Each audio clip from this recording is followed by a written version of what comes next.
Salutare și bine v-am regăsit la un nou episod de Minecraft. Continuăm să vedem ce putem face în acest episod, băieți, de Minecraft. Dar ce să vedeți, după cum vedeți multe lucruri pe aici, pe la noi. Dar prima oară o să începem cu chestia asta micuță, așa, micuță. Intrăm aici și avem așa ceva, șurcărurile mele, chestiile mele și am terminat cu prima chestie. Dar avem aici un porc nezervan, care nu avem treabă noi cu el pentru prima dată. Avem aici o grădină, da, o grădină. Un portal spre Nether, dacă veți mergem. Niște furnale, tot felul de furnale. Și prima dată avem aici ferma de oi și vaci. Avem aici văcile, caii, încă două. Văcile, o să vă arăt așa de mai aproape. Văcile, caii mei, stați așa, caii mei,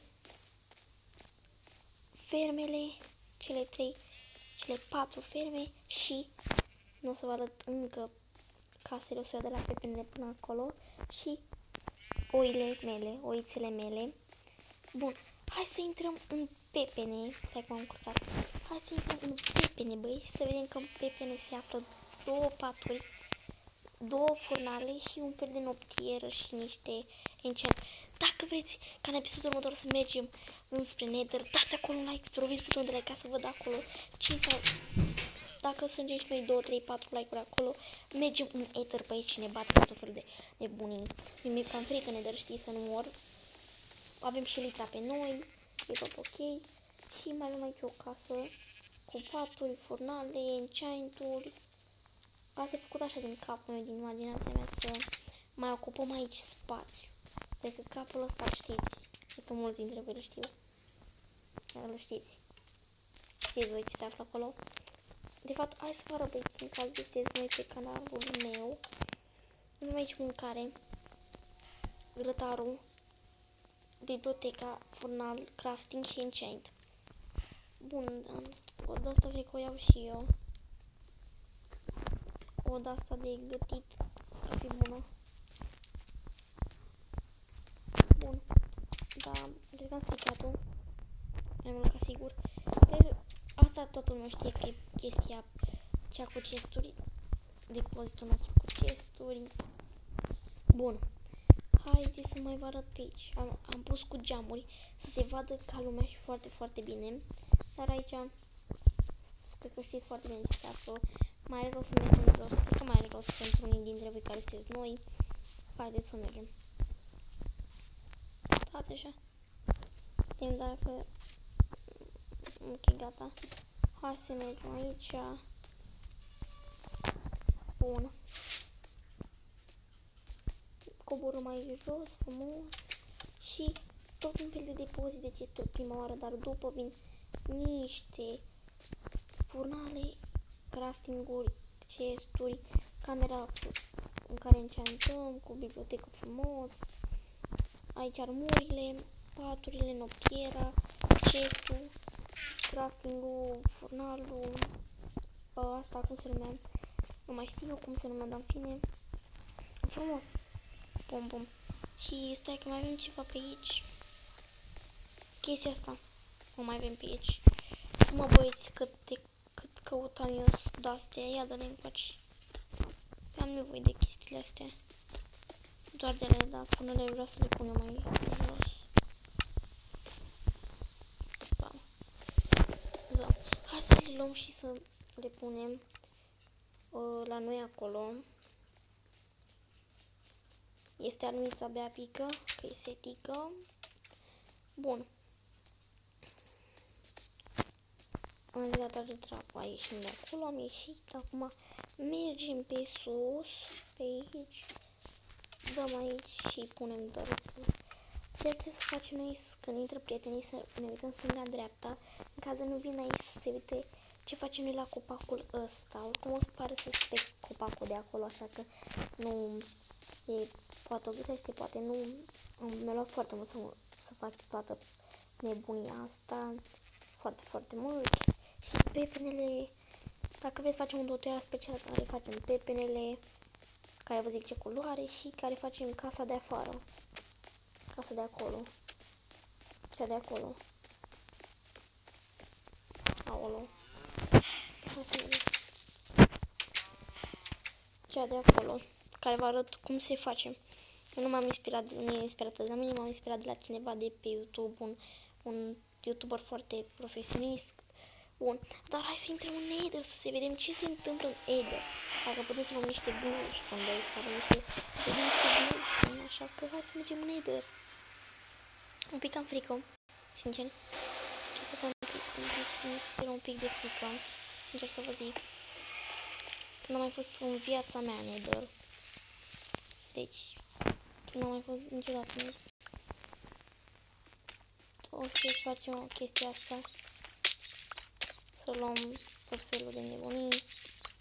Și după mergem înapoi acasă. Nu vreau să ne întâlnim cu fantome, cu ghesturi, ceva pe aici. Dar e foarte, foarte ciudat pe aici. Mi-e cam frică. E de ajuns. Chestiile astea, deci o să ne întorc. Că mi spiră un pic de frică, nu știu să văd. Bă, nu știu să ies. What the fuck? Bun, unde e crafting? Avem vreun crafting? Da, avem un crafting jos. La noi în casă, că noi acolo vom locui gen. În chestia asta mică. V-am arătat ce am făcut eu, n-am vrut să fac pe videoclip pentru că era foarte, foarte plictisitor chestia asta. Ce facem aici pe videoclip? Oare merge să fac chestia asta? Dar nu știu pentru ce se folosesc chestiile astea. Care le iei de la lumină. De la... Habar n-am, nici mă jur că nu știu. Chestia asta îmi place foarte mult pentru că e pentru piatră și ne ajută, gen, nu știu ce să zic, dar ne ajută. Avem de băut aici frumos, niște lăptic de la băcuțele noastre. Am uitat și Nether după cum am văzut, dar o să mergem în Nether să facem o nebunie. Deci să facem o nebunie, o să ne dăm keep inventory, dar nu astăzi. Pe videoclipul următor, dacă e ceva, să facem o nebunie în Nether. Am auzit că în Nether, dacă spui un pas și te culci, am auzit că bubuie și vreau să încercăm chestia asta. Dar Doamne ajută să nu ne bubuie și casa, să bubuie doar Nether, știți? Și să nu ne bubuie și portalul, că o să rămânem acolo în Nether. Și să fie aiurea. Și nici după ce porții nu va bubui. Asta e chestia. Dar hai să tundem ce mai e de noi. De fapt nu ne mai tundem. Le lăsăm așa. Cred că voi la mâncarea mai încolo. Dar hai să mergem pe afară să vă arăt cum e așa din afară. După cum bine observați, este superb. Deci e un fel de vilă, băieți. Nu știu cum se... Da, dacă vreți să facem o vilă aici, nu uitați că trebuie să dați un mare, mare, mare like. Să vă abonați, să dați un follow pe Instagram, la peți în descriere. Bun, vom face aici o vilă dacă e ceva, dacă vreți și voi și dacă strângem aici multe, multe like-uri, vom face o vilă. Nu filmăm de mult, avem, cred că vreo minute, nu vreau să zic prost că nici nu mă uit jos. Momentan sunt aici și așa, dar nu înțeleg de ce ăsta nu crește, gen, nu crește ăsta, trebuie să lași mai mult. Trebuie să fie 2 zile din Minecraft. Bun. Hai să ne urcăm pe cap. Pe cap. Până să ne urcăm pe pepene, oare? Uite, glowstone. Oare mai am glowstone? Ia, vreau să încerc ceva. Hai să mergem cu elitra, vreți? Am elitra și ne vom distra cu elitra de pe capul meu. Asta e capul meu, dar l-am stricat eu din greșeală. Când am vrut să fac casa asta, gen, tot ce e aici. Hai să mergem. Dar nu știu cum să zbor în sus. Gen, eu apăs pe cum e normal. Ia stați-mă așa, băieți. Eu apăs cum este normal. Dar nu înțeleg de ce copilul ăsta nu se duce un pic. Să ne uităm așa. Da, n-am habar. Dar hai să mergem să ne urcăm pe un munte. Da, ușa în fața asta altă. Bam, bam, bam. De fapt, cred că mergem cu calul la plimbare, sincer să zic. Într-o aventură cu calul. Hai, căluț, dicăluț. O să-mi ia ceva să-l scot de aici. Nu vreau să mai sparg nimic, pentru că dacă ai sparge și m-aș uita din greșeală, aș uita să pun gen. Și dacă uit să pun ca ăștia nebuni, aolo. Yes. Asta e. Uitați acolo. Bun. Hai să mergem cu calul în aventură, în drumeție. Am vrut să nu fie așa gol aici, am vrut să facem ceva și m-am decis că pentru chestia asta doar asta este bună, dar trebuie să spargem din păcate, cred că bucăți de lemn pentru a putea ieși și noi. Spargem așa, ceva și acum putem ieși, dar o să lăsăm așa să putem și intra. Bun, hai să mergem să ne plimbăm cu calul pe aici. Trebuie să mergem și mai așa, să vedeți și voi cum e. Hai să vedeți. Uitați cum arată, se vede foarte, foarte frumos pepenașul. Stați așa, să vedeți ce se mai vede bine, să vedeți și capul dacă o luăm din partea asta așa. Foarte, foarte, foarte frumos, sincer să zic eu. Nu zic că mi-a luat mult să fac pepenaș, nu a luat foarte, foarte mult. E foarte simplu, băi, să faceți un pepenaș. Dacă vreți să mai găsesc culorile pe care le-am avut la pepenaș, s-ar putea să facem, cred că în vlogul de astăzi, să facem pepenașul, dacă mai vreți, dacă vreți, dar pepenașul la mine nu, eu nu o să-l las, pentru că eu deja am un pepene și nu vreau să avem 15.000 de lucruri, așa că hai să mergem să vedem dacă mai sunt lucrurile pe aici. O să las un pic calul aici pe partea asta și o să intrăm puțin aici. Deci, fapt, nu aici, nu cred că trebuie să intrăm aici. Asta e un fel de wet concrete verde, wet concrete roșu. Cred că așa cred eu, dar hai să mergem pe aici. Vom merge... Aolo, nu cred că singura soluție este să o luăm pe aici, nici pe aici nu merge. Nu știu cum se ies cu calul. What? Oh, gata, m-a prins. Bun. Hai să mergem în partea asta. Să vedem dacă am pus eu niște culori ceva în jos. Să-mi amintesc să-mi fi pus culori. Sper să nu se ducă ăsta nether. Pentru că poate, cred că și calul se ducă nether. Habar n-am chestia asta, dar nu știu sigur dacă și calul merge să se ducă nether. Dacă merge, merge. Dacă vreți face nebunia asta, nu uitați să dați acum like. Și să susțineți seria. Tu stai acolo. Dacă vreți să dăm și nume, le dăm și nume. Dacă ai noștri, dar hai să vedem dacă am pus. Multele chestii de pe aici nu sunt făcute de ele, sunt făcute de... Mi-a plăcut mie să le pun și le-am pus. Așa ceva. Nu, aici nu e nimic. Nimic. Singurele chestii mai sunt aici sau aici. Singurul mai e ender chest-ul. Da, nu mai sunt. Dar aș putea să vă arăt din lemn, cum ar putea fi. Gen și să zicem că l-ai wet concrete-ul și... Da. O să vedeți voi ce părere despre chestia asta. Că gen o să vă zic eu ce culoare trebuie. O să vă arăt cum se face, dar culoarea gen vă zic eu, știți? Ce zic eu? Și sunt burit, după cum ați văzut voi, gen mare parte pepenașul, dar să vă arăt eu de mai aproape, deci hai să luăm pe copil. Ia să vă băi, să am văzut o chestie ciudată. Oare merge chestia asta? Unde e lopata? Aoleu, că am dat și în cal. Bun, hai să mergem. E nărăvaș sau femeie, nu știu. Nărăvaș, da, sau femeie. Nărăvaș sunt băieții și femeile. Cred că lăsăm aici, pentru că cu asta o să plecăm noi în drumeție, dar hai să vă arăt așa, în mare parte, cum ar putea să arate, dar oricum îl spargem. Gen, o să vă zic eu culoarea. Cam asta vreau să știți. Mergem acum la pepenaș și o să vă arăt eu culorile. Așa, ca să vedeți. Uitați așa. Astea sunt culorile, băieți. Vedeți? Roșu, concret, verde concret și verde concret și negru concret, băieți. Bun. Noi avem doar două culori care din astea vom încerca să facem noi. Bun. vom pune așa. Bam, bam, bam, bam. Bun. Dar asta nu trebuia să le punem aici. După cum vedeți, da? Le-am pus așa. Acum, bam, bam, bam. O chestie super simplă. Pun aici. Bun. Chestia asta nu acoperi deloc înăuntru. Cât de mare o vrei tu, atâta o faci. Bun. Eu vă arăt acum în mare parte un pic. Continui gen la fel, doar că cu aceeași culoare.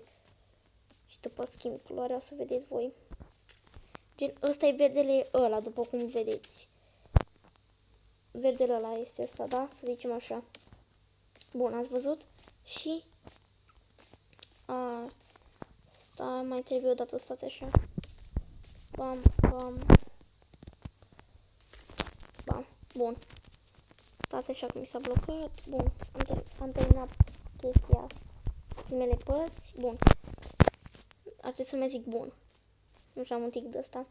După ce am terminat chestia asta, vom sparge în modul ăsta cum fac eu. Veți face exact ce fac eu. Dacă sunteți acum pe... Dacă vă uitați la vlog, dați în spate și faceți exact ca mine. Deci, ăsta e verdele de la bază.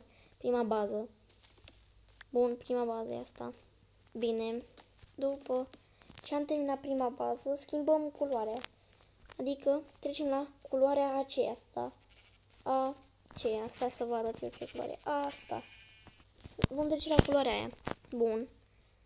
Acum, cu culoarea asta vom face bam, bam, bam, bam.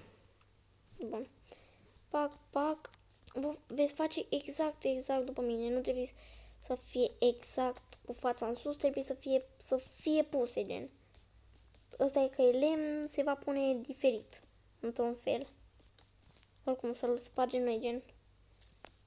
Nu o să-l iau acum. După ce am terminat, vom lua roșul. Care roșu să zicem că e ăsta roșul. Bun, stați așa să ieși eu. Mamă, stați așa, băieți, că fac pe aici prostii. Vom lua roșu și mai avem negru, dar o să vă arăt eu ce se întâmplă cu negru. Stați așa să ieșim pe aici, să punem înapoi lemnul. Stați să luăm și celelalte bucăți care le-am pus pe aici din greșeală. După ce am terminat prostia asta, după cum vedeți, prima bază, o să vă arăt prima bază cum am făcut, ok? Acum, că noi de ăsta nu avem într-un fel mare parte nevoie, de ăsta avem nevoie și acum vă înălțați așa. Vă duceți aici până în capăt, da, gen, vă înălțați și aici și veniți ceva de genul. Bun, și acum umpleți din aici, umpleți părțile astea, dar înăuntru nu umpleți. Ok. Înăuntru nu umpleți. Așa. Cred că o să mai avem nevoie de ăsta. Nu știu ce presimt eu, dar eu o să mă mai duc să mai iau, deci revin după ce mai iau. De fapt o să luăm pe ăsta. De pătile astea, lemnul ăsta. Hai să mergem să mai luăm de ăsta. De jos, de acolo. Ține sabia în mână să nu cumva să fie ceva pe aici. Bine, am înțeles, cred că ați înțeles voi în mare parte cum ar trebui, dar o să vă arăt până la capăt ca să înțelegeți perfect. Ba nu, cred că mergem jos. Știu că jos mai avem. Sau dacă nu, stați așa, nu mai mergem niciun jos, băieți. Facem lemn negru. Da, facem lemn negru. Ok, facem lemnul ăsta negru. Să facem negru. Dar asta ca și când e roșu, bine? Prima parte a fost verdele la aprins. A fost un pic mai închis. Acum vine partea cu roșu. Adică ultima parte, adică roșu. Da, roșul. Așa. După cum vedeți, seamănă pepenaș. După cum se vede. Bun, vine roșu ultima. Dar găsesc numai am ca să vă arăt chestia aia. Bun. Bun, ne urcăm. Mamă, stai că nu merge. Așa. Hai să ne urcăm pe aici. O să punem ca ăsta e roșu, da, băieți? Pentru că nu mai am... Ce am făcut, mă, nene? Asta așa. Stai că am pus ceva greșit, stați așa, băieți. Am uitat, am crezut că e... Bun, am pus așa, după cum vedeți, da? Da, am pus toate astea. Aici, frumos. Și oricum se umple. Ăla lasă, se umple chestia asta.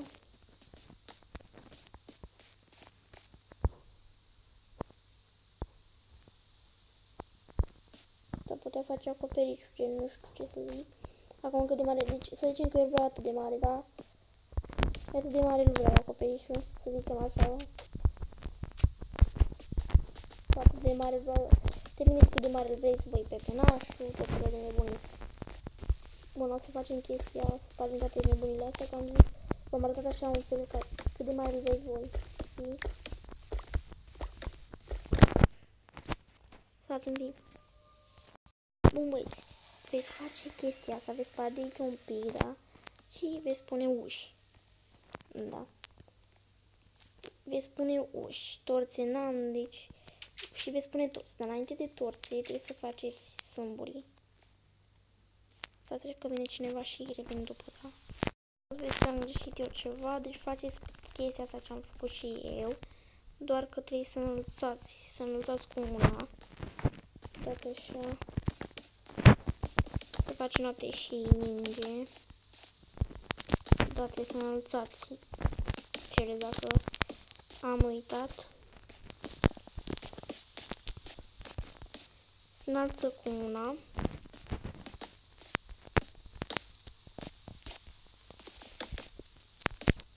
Așa. S-a pus zăpadă, nu s-a pus.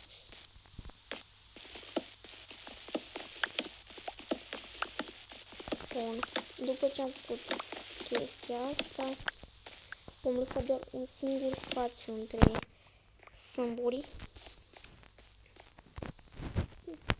Gen, primul sâmbure va fi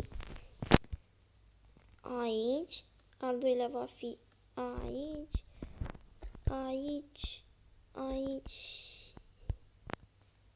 și aici. Aoleu, aici am greșit eu.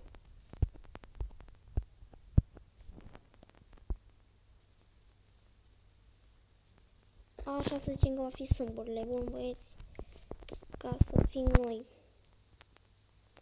specifici. Bun. Ceva de genul. De gen că va fi sâmbure, da? Cred că am uitat să spun ceva, nu știu. Ceva de genul, da? După cum vedeți voi. Iată de așa, băieți. Să fie ok. Așa.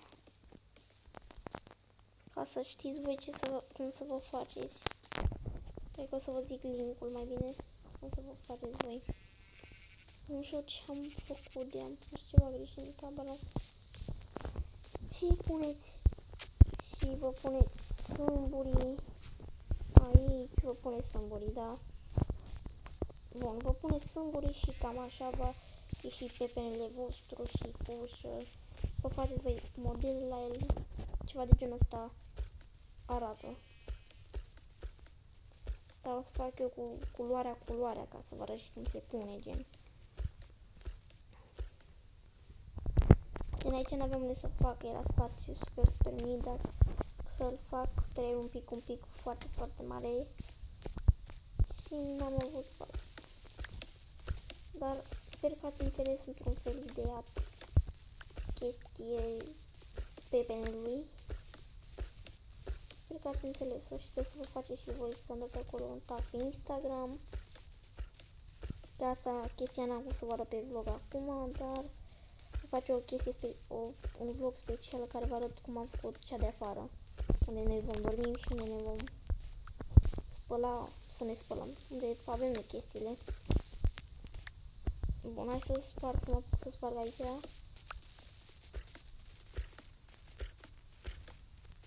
Și mai sunt ce mai stăm, mai facem, nu știu ce mai facem și cam asta așa a fost și vlogul, dacă v-a plăcut, așa, încheierea noastră, dar hai să nu cred că am greșit eu ceva.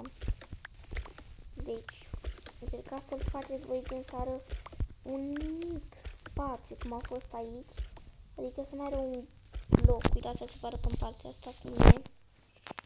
Încercați să-l faceți ceva de genul. Vedeți, sară aici un spațiu, sară spațiu aici între el, sară spațiu aici, aici, aici și aici. Nu știu, dar vedeți. Deci trebuie ceva. O fi greșit eu ceva, deci trebuie să înălțați cu două. Pac, pac, pac. Și puneți toată porțiunea, după cum vedeți. Puneți și aici, doar pe ultima. Stai să intrăm și înăuntru. Se vadă că se pune pe toate, după cum vedeți, da? Se pune pe toate. Da. Și se înalță din acolo, se înalță. Se pune în părți tot. Cred că o fi greșit o chestie asta. Sper că ați înțeles ideea care a fost să vă arăt primele părți, că partea a doua cred că v-ați dat seama voi, cred cum se face, cred că știți cum arată un pepene, dar nu cred că știți cum se și face în Minecraft un pepene. Cred că avem topor enchantat, nu știu dacă avem topor enchantat. Să mă uit să văd dacă l-am enchant. O enchant pe el, dacă nu, cred că voi pune eu enchant, ce să zic. Să săpăm și noi mai repede aici.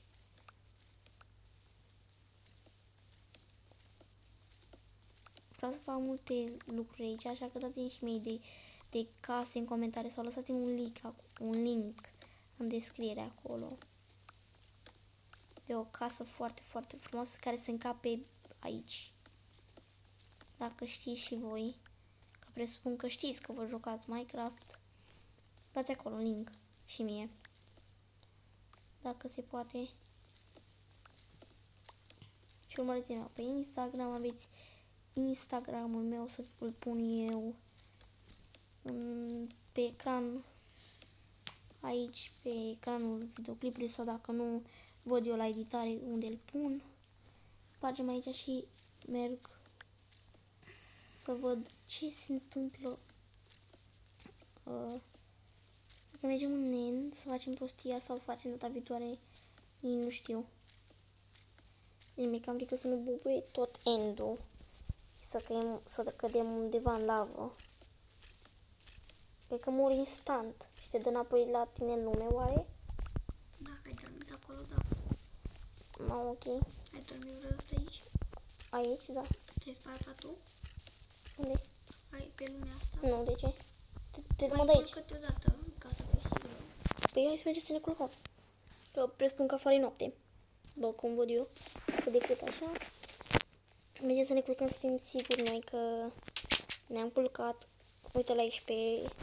Nu pot să-i pun numele Rio, pentru că numele Rio este de un fel de papagal. Rio e nume de papagal. Așa cred eu că Rio e nume de papagal. Nu știu ce ziceți voi acolo în comentarii. Aolo. M-am filmat de ceva timp. Ia să încercăm să... Nu zice că nu e noapte. O să facem noi noapte. Păi spun că facem noi noapte ca să fie... Sau n-am voi comenzi, am înțeles. Și noapte când se face? Când facem... Vedel Clair. Da, nu știu ce să zic, noapte nici nu știu când se face. Ok. Mi-e cam frică să mă culc în el și să explodez în el.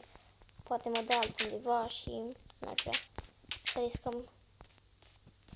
Vreți să riscăm pe vlog? Adică să arunc toate nebunile aici. Armura tot elitra. Hai să o facem. Mi-e cam frică, dar mă duc să-mi iau doar niște torțe, să văd și eu ceva pe acolo. Mi-e puțin cam frică, sincer să zic. Am dormit în viața mea în end. Bun. Eu sunt pregătită să mă duc să-mi iau un pat de jos, galben. Un pic emoția aia mare. Cred că o să-mi dau span aici. Mă jur că îmi dau aici în casă span. Bă, mi-e frică rău de tot, băieți. Da, mă jur că îmi dau span. Îmi dau, deci, sincer, mi-e frică rău. Da, ok, să ne mai întoarcem, mai să ne fim singuri că ne vom întoarce, zic eu. Cred că mă duc să fac 2-3 torțe. Mă duc să fac 2-3 torțe. Ce pe moca?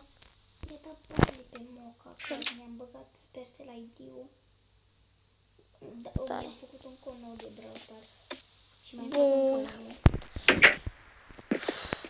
Mi-e frică. Pe ce-l faci? Următorul cont? Păi am contul ăsta. Bă, băieți, mergem. Băieți, sunteți pregătiți?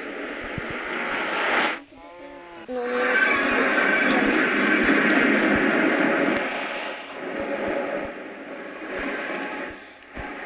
Ce se întâmplă? Deci nu vreau să stau lângă portal. Doamne, Doamne ajută, Doamne, să fie cu noroc. Punem patul. Mamă, nu cred. Ce ai de Stai. Yes. Mamă, băieți. Le-am lăsat acasă. Eram sigură, băieți, că o să explodeze. Da, eram sigură că o să le pierd, băieți. Că a explodat. Deci, al treilea cont. să zic. Deci, băieți, mă jur că eram sigură că le poți pierde, gen, la lavă, că e lavă, gen. Eram sigură, la mine e suta că le pierdeam pe toate. Și uitați-le aici cum fac ele. Deci, băieți, asta a fost o nebunie în vlogul de astăzi. Nu știu dacă v-a plăcut, mie sincer m-am speriat, dar a fost super, super tare. N-am avut o experiență așa de șmecheră și tare cam deloc. Și nu știu dacă v-a plăcut, dar hai să mergem jos, să ne ducem asta și vom încheia și noi videoclipul. M-am speriat puțin acolo, chiar m-a luat emoțiile, am crezut că se va duce portalul și că noi vom rămâne gen în Nether pentru totdeauna. Că poți să rămâi în Nether. Cred că poți să rămâi în Nether pentru totdeauna, sincer să zic. Bun, hai să ne punem toate itemele nefolositoare aici. Bun. O să zic mai bun pentru că m-am speriat foarte tare. Sincer să zic. O să-mi iau crafting-ul, cred că cu mine. Bun, m-am speriat foarte, foarte, foarte, foarte tare. Dacă v-ați speriat și voi, nu dați acolo un like, să vă abonați, să dați follow pe Instagram, să apăsați pe clopoțel. Cu voi a fost Maria Ro. Păi și ne vedem data viitoare cu un nou episod, băieți. Cu un episod de Minecraft sau cu o nouă nebunie pe Minecraft. Dacă vreți să mergem în End, să explorăm Nedu, dar să punem niște chestii pe jos ca să știu. Endu. Dacă vreți să explorăm, nu uitați să dați acolo un like, dar... să explorezi mai Endu, că trebuie să stai să cauți. O să căutăm pe acolo să vedem ce se întâmplă. Ne vom uita și dacă vreți, dați acolo like și abonați-vă cu clopoțel. Follow pe Instagram. Aveți Instagramul meu în descriere. Dar nu End. Nu vorbesc, taci. Odată. Bun. Dacă vreți, dați like așa și o să mergeți să vedem ce se află pe acolo, dar o să punem noi ceva pe acolo să nu ne pierdem. Dacă se află doi, cum se numește, porci, nu știu cum se numesc, băieți. Sunt niște chestii care dau așa, gen cu capul, ridică capul și dau. Bine, cu a fost Maria Ropun și ne vedem data viitoare cu un nou episod de Minecraft sau alte nebunii sau alte challenge-uri pe Minecraft sau nu știu, vedem. Dați-mi acolo idei de challenge-uri în comentarii. Eu m-am dus și ne vedem data viitoare cu un nou episod, dați like, să ne 10 like-uri, să vă abonați și clopoțel, follow pe Instagram, l-aveți în descriere, ne vedem data viitoare, pa, pa, băieți.